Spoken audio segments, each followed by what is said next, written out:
আসসালামু আলাইকুম ভিউয়ার্স, আশা করি সবাই ভালো আছেন, সুস্থ আছেন। Lenovo all in one PC boot menu থেকে উইন্ডোজ ইনস্টলেশন দেখাবো এবং বুট মেনু এক্সপ্লেইন করব। সাথে থাকবেন। F12 প্রেস করব, F12 ফর বুট মেনু। আমরা দেখতে পাচ্ছি স্ক্রিনে একটি ডায়ালগ বক্স এসেছে। উপরের যেটা দেখতে পাচ্ছেন সেটা হচ্ছে HDD, এটা হচ্ছে হার্ড ডিস্ক। SSDও এখানে আছে কিন্তু উইন্ডোজ নেই, যার ফলে এখানে শো করছে না। আমি বুটেবল পেন ড্রাইভটি এখানে ইনসার্ট করার পরে এখানে দুইটি শো করছে, ইউএফআই এবং লিগেসি। যদি বায়োস সেটআপে ইউএফআই সেট করা থাকে সেই ক্ষেত্রে আমরা অবশ্যই পেন ড্রাইভ থেকে ইউএফআই সিলেক্ট করব। সেই ক্ষেত্রে অবশ্যই মনে রাখবেন hard disk partition style GPT থাকতে হবে। আর যদি বায়োসে লিগেসি সেট করা থাকে সেই ক্ষেত্রে অবশ্যই লিগেসি এখানে সিলেক্ট করবেন। তো আমার hard disk partition style MBR, এই জন্য আমি এখান থেকে লিগেসি সিলেক্ট করব, ইউএফআই সিলেক্ট করব না। তো আমি এখন লিগেসি সিলেক্ট করে উইন্ডোজ ইনস্টল করব। লিগেসি সিলেক্ট করলাম এবং এন্টার দিব। এখানে 64 সিলেক্ট করবেন।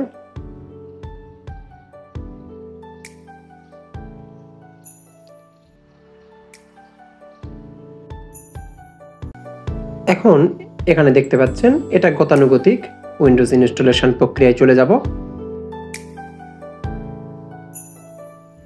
উইন্ডোজ সিলেক্ট করব যেটা দিতে চান। এখানে প্রো দিলাম, চেক মার্ক দিলাম, নেক্সট করব। এখানে আমার হার্ড ডিস্ক আছে এবং এসএসডিও আছে। আমার হার্ড ডিস্কের সি ড্রাইভটি আমি ফরম্যাট দিব। অবশ্যই মনে রাখবেন ফরম্যাট দেওয়ার আগে আপনি ডাটা ব্যাকআপ নেবেন। আপনার প্রয়োজনীয় যেগুলো ডাটা আছে, desktop, document, download, picture, video, এগুলোর মধ্যে যা যা আছে ডাউনলোড, এগুলো সবগুলো ব্যাকআপ নেবেন। তারপর এভাবে সব ফরম্যাট করে দিবেন। কোনগুলো? আপনার সিস্টেম, রিজার্ভ, এইগুলো আপনি ডিলিট করে দিবেন। আর বাকি যে পার্টিশন আছে সেই পার্টিশনগুলো কিন্তু ডিলিট করবেন না, ওগুলোতে কিন্তু আপনার অন্যান্য ডাটা আছে। শুধু সি ড্রাইভটি আপনি ফরম্যাট করে দিবেন। তারপর এসএসডি যদি আপনি এখানে ইনস্টল করেন সেই ক্ষেত্রে এসএসডি এখানে সিলেক্ট করে আপনি উইন্ডোজ ইনস্টল করবেন। আমি হার্ড ড্রাইভের ছোট ছোট যেগুলো ড্রাইভ আছে ক্রিয়েট হয়েছে অটোমেটিক্যালি, সেগুলো আমি ডিলিট করে দিলাম। আর বাকি যে পার্টিশনগুলো আছে সেগুলো আমি কোনো কিছুই হাত দেই নাই। আমি এটা এসএসডি একটা ইনস্টল করেছি, এসএসডি আমি ফরম্যাট দিয়ে উইন্ডোজ ইনস্টল করছি।